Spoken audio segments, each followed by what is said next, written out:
ইসলামী আন্দোলনের কর্মীদেরকে মানবতার বিশাল ফেরিওয়ালার কাজ করা দেখে ডক্টর শফিকুর রহমান বাংলাদেশ জামাত ইসলামের আমির ওনার হাতে হাত রেখে একজন মুসলিম হয়ে গেছে।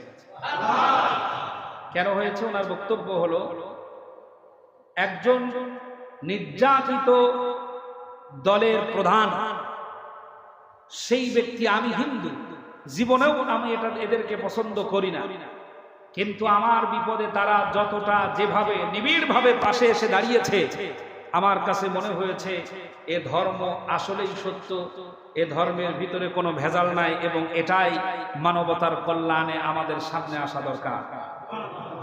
তিনি ইসলাম কবুল করেছেন। প্রকৃত ইসলামটা হলো এমনই, এটার স্বাদ, এটার গন্ধ, যদি ইসলামের স্বাদ, ইসলামের গন্ধ প্রকৃতগতভাবে আপনারা পেতে চান, তাহলে দেশটাকে